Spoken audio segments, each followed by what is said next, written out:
Alright, y'all, what's up? Okay, they got this fight from last Saturday. Bernard Hopkins and Chad Dawson, too. This fight pissed me off more than, that Jones versus Evans fight in UFC 145, man. So I thought this fight was just doodle. What the hell was Bernard Hopkins doing the whole fight? The mother, man, if y'all thought Victor Ortiz hugging was bad, the fact that he got knocked out during it, man. Yeah, Hopkins was doing too much hugging in this fight. It was like he was a lonely old man trying to reach out, to somebody, 'cause he needed a friend or some shit, man. Like, is this dude? If I didn't know any better, man, I would have start thinking B-Hop gay, where he holding on to, Dawson like that for who knows how many times in this fight. He hugged Dawson more than Amir Khan pushed Peterson. This dude, and he was headbutting too. He headbutted more than Tim Bradley. Bradley's ass always be headbutting. B-Hop would headbutt more than Bradley.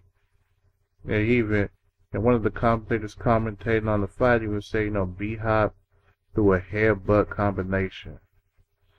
I have never before seen a headbutt combination in boxing.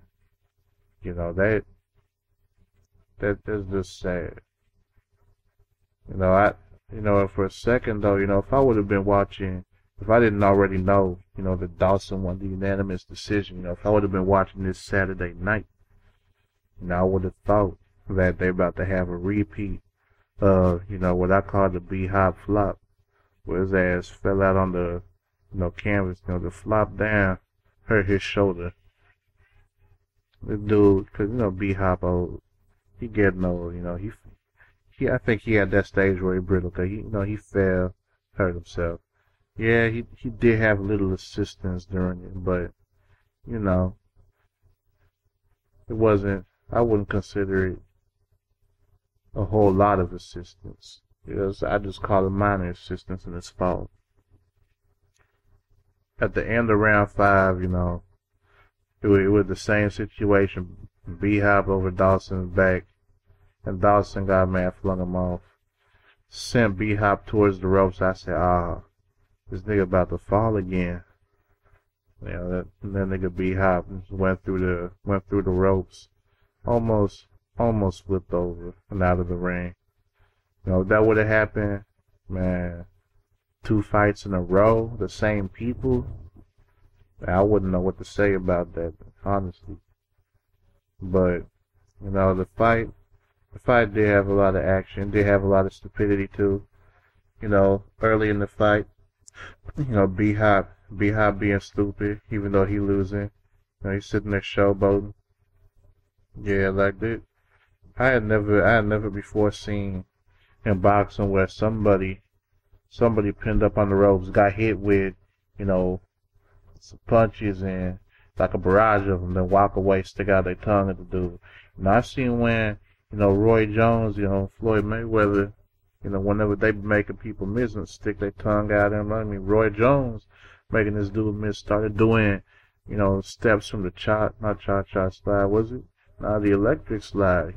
He was doing dance steps from the electric slide in the middle of the fight 'cause this dude missed him. And, when you're doing something like that, then it's okay to showboat. Or you don't want to end up like, what's this dude, Prince Ozzy Osman or something like that. Dude, he from the Middle East. This dude, man. I'll just go ahead, play the clip for y'all, while I go on, and tell y'all about it. Like, it's sad, seeing B-Hop, getting pummeled and, still showboating and stuff. Like, you think the fight going his way. It's not going his way. That's why I say remind me of this Prince Ozzy dude. Dude came in with his bling chain, came in dancing, everything, loud music. This dude came in like a rock star, and then he got knocked the fuck out. In the first round. This is just a damn embarrassment. Just like this fight with Hopkins and Dawson. Man, the more the fight went on, the more ridiculous it got.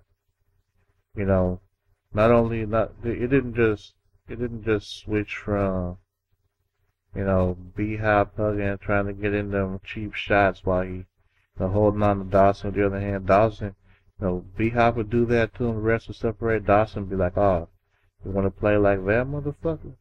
Okay. And then he came up, grabbed B-Hop, do the same thing. And then they go back to, this cat and mouse thing. B-Hop trying to stay away from his ass. Running away basically, cause he didn't really seem like he was trying to fight. Like he threw a couple jabs out there, and he did, land some big shots. But for the most part, it just seemed like B-Hop was in survival mode from the beginning of the fight to the end. Not really trying to engage or push the pace until late in the fight. Dawson basically kept up the pressure that he had on the whole way through. And then, later on, when B-Hop was trying to get him, and then Dawson was the one started dancing around. The thing is, he looked goofy doing it. So, it wasn't even, that was one of the times where, even though the person went in, you want to bitch slap him for showboating just because they didn't even do a good enough job at it. Kind of like Manny Pacquiao when he was fighting Margarito and tried to do the Ali shuffle, almost broke his damn ankles. And that's sad since they say Manny Pacquiao got amazing footwork, and this dude, made the Ali shuffle look like doo-doo. I mean, man, it looked like he ain't had no control of his legs. That's what Dawson showboating looked like. This nigga, make B-Hop miss, and he want to do like that little hop around thing, man. He tried to be Apollo Creed up in his ring. Like you seen Apollo, how he be, skipping backwards and everything. Man, Dawson started doing that later in the fight. And, Bernard Hopkins was trying to take him out. Man, I hope I never see another fight like that in boxing again.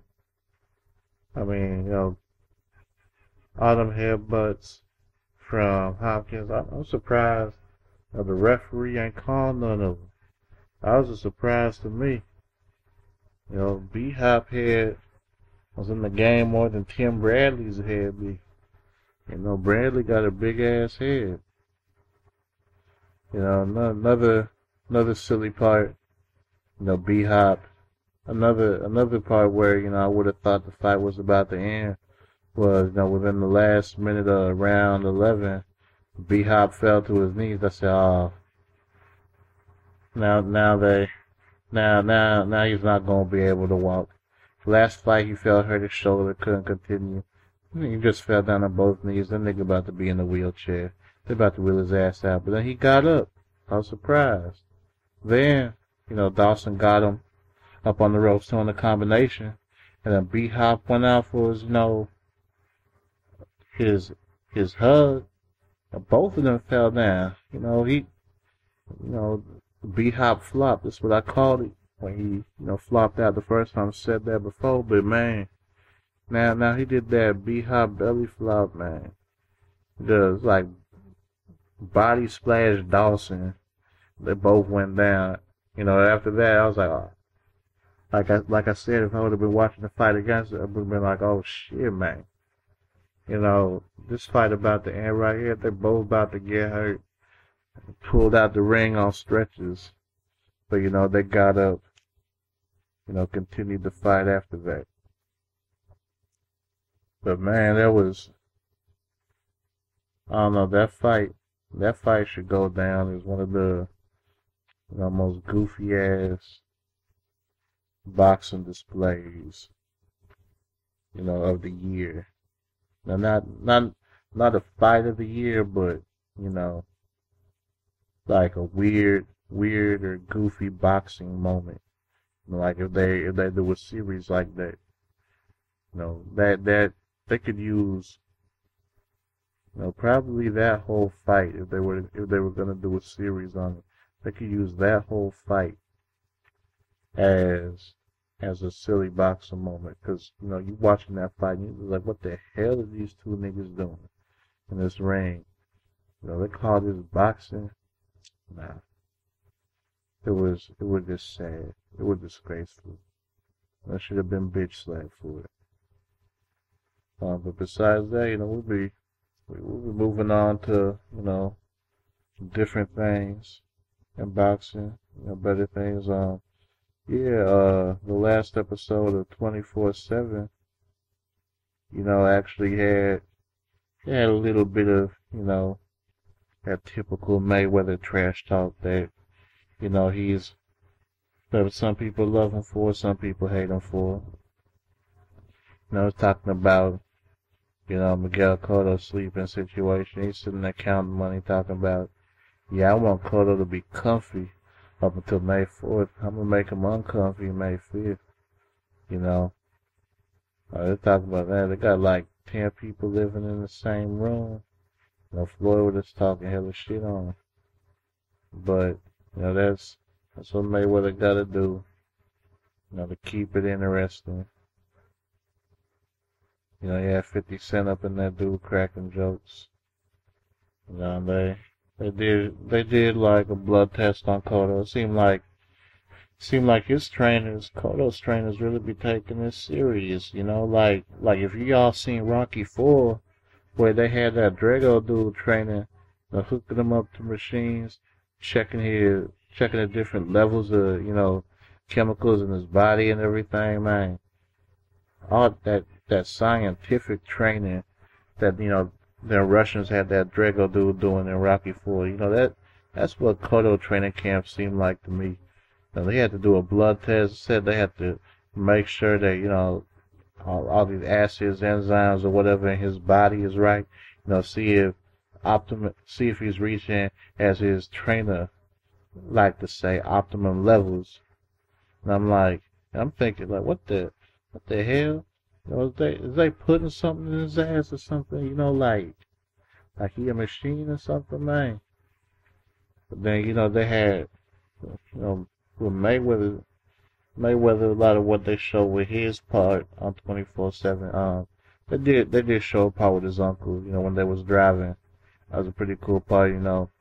There's both of them talking to each other about the last 16 years they share with each other in boxing. The impact it's had in their lives, and how it strengthened their bond with each other, and how they just was able to grow close, and how they enjoyed that time together. That was what I would consider, it was a touching moment.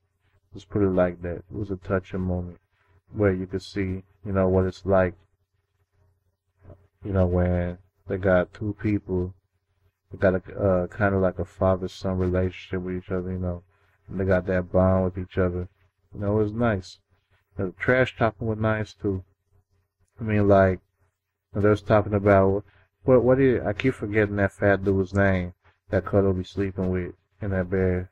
But they was talking about it when, they was in the bathroom, and Cotto, slapped him on the ass, Floyd was talking shit on there. It's like, man, he didn't just go for the butt, he went for the dookie shoot.